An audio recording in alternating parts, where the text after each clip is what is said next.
মাত্র ৮ দিনে তুমি অন্যান্য বিষয় পড়ার পাশাপাশি বাংলা প্রথম পত্র শেষ করার একটা গাইডলাইন দিব।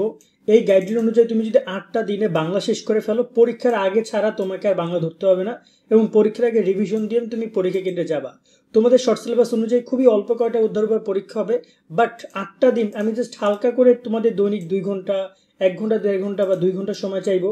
তুমি ৮টা দিন দাও, ২ ঘন্টা করে, ১৬ ঘন্টা করে, দেখবা যে বাংলা বই কমপ্লিট করে দিচ্ছি তোমাদেরকে আমি। চলো আমরা শুরু করে ভিডিওটা। কিভাবে জানবো যে ৮টা দিনে তুমি কিভাবে কি পড়বা। এখানে ওভারঅল তোমার বাংলা সাজেশনের একটা পেয়ে যাচ্ছ, তোমরা যারা বাংলা সাজেশন এখনো দেখো নাই। তোমাদের শর্ট সিলেবাসের উপরে পরীক্ষা হবে। আরও একটা সিলেবাস অধ্যায় তারা বাদ দিয়ে দিচ্ছে, এখন আরও শর্ট করে দিচ্ছে তারা, ৫২ দিনগুলো বাদ দিয়ে দিচ্ছে। তো আমরা এখানে তোমাদের এই সাজেশন পর্বে এবং গাইডলাইন পর্বে স্বাগতম জানাচ্ছি। যারা আমাদের চ্যানেল সাবস্ক্রাইব করে রাখো, কারণ সামনে তোমাদের পরীক্ষা নিয়ে সব ইনফরমেশন তোমরা শোভন ভাইয়ের কাছ থেকে পাবা। দেন তোমাদের ইউনিভার্সিটি অ্যাডমিশন থেকে শুরু করে সকল তথ্যগুলো কিন্তু তোমাদেরকে আমরা দিয়ে যাবো। সো আমাদের সাথে যুক্ত থাকো। তো আমি এখানে প্রথমত আগে তোমাদের অধ্যায় পরিচিতি বা সাজেশন পর্বটা ক্লিয়ার করি। তোমাদের বাংলার ক্ষেত্রে একটু নিয়মটা আলাদা, তোমরা নিশ্চয়ই জানো, সেটা একদম সেই 9-10 থেকেই, যে গদ্য, কবিতা, উপন্যাস, নাটক থেকে তোমাকে একটা এখানে বাধ্যতামূলক বিষয় রয়েছে যে তুমি দুইটা করে দিতে পারবে গদ্য কবিতা থেকে, আর উপন্যাস থেকে দিতে পারবে একটা করে। এই 6টা হচ্ছে তোমার বাধ্যতামূলক। বাকি যে একটা থাকবে সেটা তুমি যে কোনো এইচএসসি ২০২৫ ব্যাচের শিক্ষার্থীরা বাংলা, ইংরেজি, আইসিটি নিয়ে তোমরা জানি অনেকেই দুশ্চিন্তা করছো। চলে এসেছে নাইট পাবলিকেশনের তোমার এই 3টা বই, বাংলা A+, ইংরেজিতে A+, আইসিটি ম্যাজিক। 3টা বই দারুণ। বাংলা A+, বাংলার প্রথম দ্বিতীয় পত্রের জন্য বেস্ট তোমার সলিউশন হতে পারে এবং কিউআর কোড স্ক্যান করলে ভিডিও ক্লাসগুলো ইউটিউবে দেখতে পারবা। ইংরেজিতে A+, ইংরেজির যে A+, ইংরেজি ফার্স্ট পেপার, সেকেন্ড পেপার, অনুবাদ থেকে শুরু করে শর্টকাট যত টেকনিক আছে সব কিছু তুমি এই বইতে পেয়ে যাবা। তার সাথে রয়েছে আইসিটি ম্যাজিক, MCQ, বিগত সালের প্রশ্ন, সিকিউগুলো টপিক ভিত্তিক অনেক সুন্দর করে লেখা আছে। তো তোমরা এই 3টা বই কিনতে পারবে night24.com থেকে। আর নিচে আমরা তাদের নাম্বার দিয়ে রাখছি, সেখানে কল করো বা হোয়াটসঅ্যাপে মেসেজ করো, তোমরা অর্ডার করতে পারবা। গ্রুপ থেকে দিতে পারবা, মানে এটা এখানে কোনো বাধ্যতামূলক নাই। তো আমাদের আগে থেকে টার্গেট করতে হবে এটা আমরা কই থেকে দিতে চাই।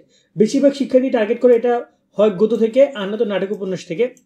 বাট তুমি এরকম একটা টার্গেট করতে পারো। অনেকে কবিতা থেকে দিতে চায় না, কারণ তিনটা যে কবিতা কমন পাবে এমন না।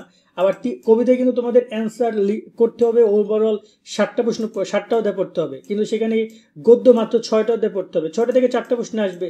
সো এটা ইজি ব্যাপার। ওকে, তো আমি তোমাদেরকে দেখিয়ে দিচ্ছি এবার কিভাবে কি কমপ্লিট করবা। আমরা প্রথম দিকে যাই। আগে আমি তোমাদেরকে গদ্য একটা পড়ার গাইডলাইন দিচ্ছি।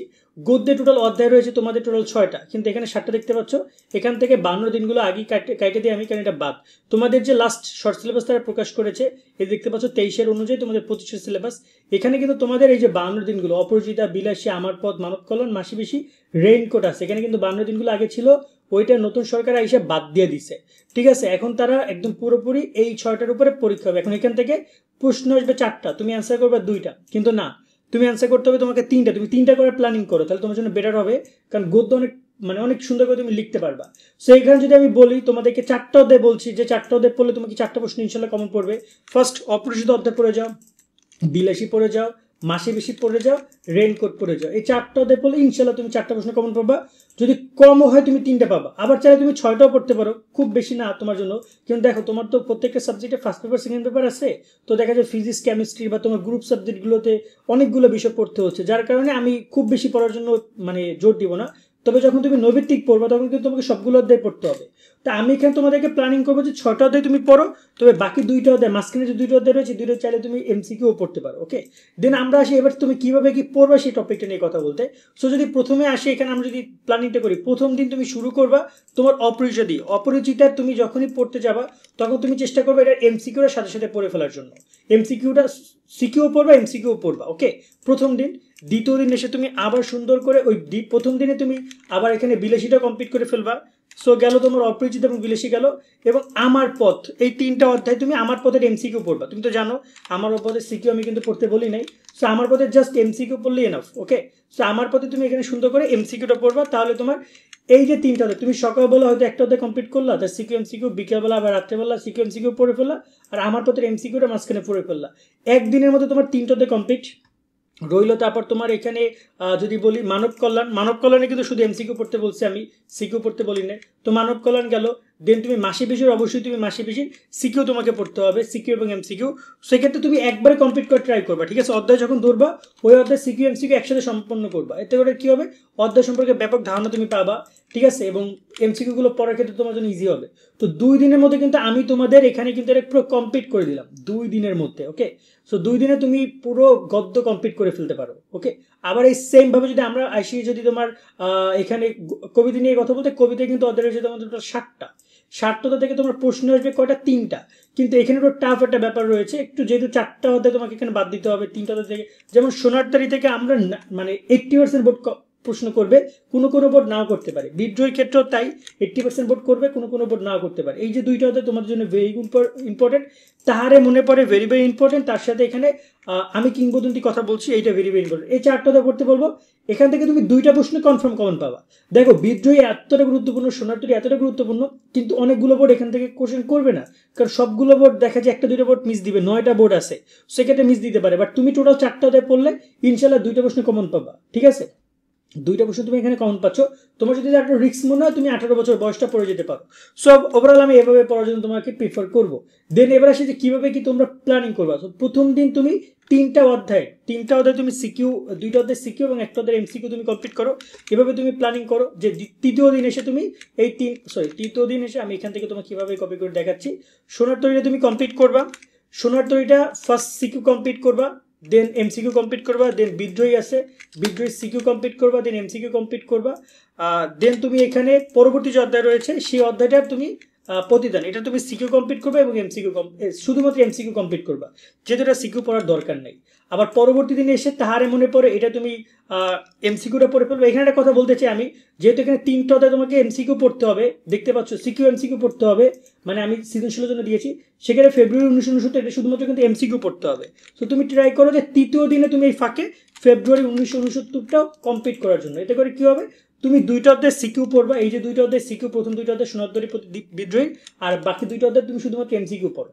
ঠিক আছে, তাহলে তোমার জন্য বেশ বেটার হবে। আর বাকি পরের দ্বিতীয় দিন এসে তুমি তাহারে মনে পড়ে কমপ্লিট করো, দেন তুমি এখানে 18 বছর কমপ্লিট করো, দেন তুমি এখানে এসে আরেকটা অধ্যায় রয়েছে সেটা কমপ্লিট করো, আমি কিংবদন্তি কথা বলছি। টোটাল এইভাবে তুমি 2 দিনের মধ্যে, 2 দিনে জাস্ট প্রতিদিন হয়তো বা তুমি 2 ঘন্টা বা 3 ঘন্টা তোমার দেওয়া লাগতে পারে, সেটা তুমি দিয়ে তোমার 4 দিনের মধ্যে তুমি চেষ্টা করো তোমার এইটা কমপ্লিট করার জন্য। ওকে, এটা কমপ্লিট করলে তোমার জন্য বেস্ট হবে।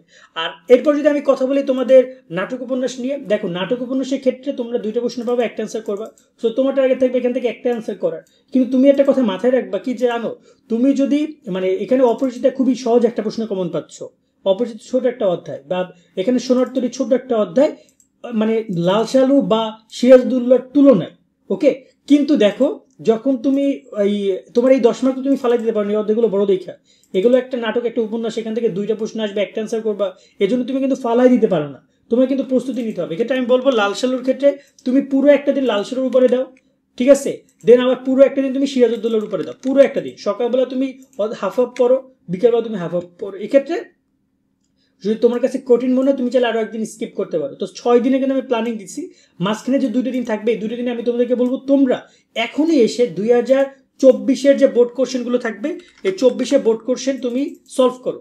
24-এর বিশেষ করে এমসিকিউ এবং সিকিউ, বিশেষ করে এমসিকিউটা তুমি সলভ করে যাও। এই 24-এর বোর্ড কোশ্চেন তোমাদের জন্য ভেরি ইম্পর্টেন্ট। 24 আমি বললে ভুল হবে, 24-23 দুইটাই, কারণ 24-23 শর্ট সিলেবাস, এই সিলেবাসই পরীক্ষা হয়েছে। সো তোমরা 24-23 বোর্ড কোশ্চেন সলভ করো, বা চাইলে তুমি যদি বোর্ড কোশ্চেন সলভ করতে না পারো 6 দিনও তুমি কমপ্লিট করতে পারো। সো ওভারঅল একটা সুন্দর প্ল্যানিং হতে পারে তোমার জন্য। লাল সালু সিজুল, আবার যদি তোমার কাছে মনে হয় যে লাল সালু একদিন পুরো একদিন না দিয়ে আমি হাফ হাফ করে দেবো, একদিন প্রথম দিন অর্ধেক পড়বো, পরদিন অর্ধেক পড়বো, তাও পড়তে পারো। বাট 6 দিন এক্স্যাক্টলি 8 দিনের মধ্যে পুরোপুরি একটা ভালো প্রস্তুতি তুমি নিতে পারো আমার মনে হয়। আর সকাল বিকাল রাতের এই ব্যাপারটা আমি একটু ক্লিয়ার করে বলি। সকালবেলা মোটামুটি বাংলার জন্য তুমি 1 ঘন্টা রাখো যদি তুমি পারো, বিকেলবেলা তুমি অন্তপক্ষে 1-1.5 ঘন্টা রাখো, আর রাত্রেবেলা 1 থেকে 1.5 ঘন্টা রাখো, ঘুমোতে যাওয়ার আগে 1.5 ঘন্টা বা 2 ঘন্টা তুমি বাংলা পড়ো। তো দেখা যায় এভাবে প্ল্যানিং করে সকালবেলা অপরিচিত পড়লা, বিকেলবেলা বিদেশি পড়লা, রাত্রেবেলা আমার পথ পড়লা, বা তুমি এখানে সকালবেলা মানব কল্যাণ পড়লা, বিকেলবেলা মাসি পিসি পড়লা, রাত্রেবেলা রেইনকোট পড়লা। এভাবে একটা একটা করে অধ্যায় যখন ধরবা ওইটা শেষ করে তারপর উঠবা বই থেকে, পড়ার টেবিল থেকে। আশা করি এটা প্রপার প্ল্যানিং তোমাদেরকে দিতে পেরেছি। এরপর এরকম কোন সাবজেক্টের প্ল্যানিং চাও সেটা আমাদেরকে কমেন্টের মাধ্যমে জানাবা। সকলে অনেক অনেক ভালো থাকবা। আল্লাহ হাফেজ।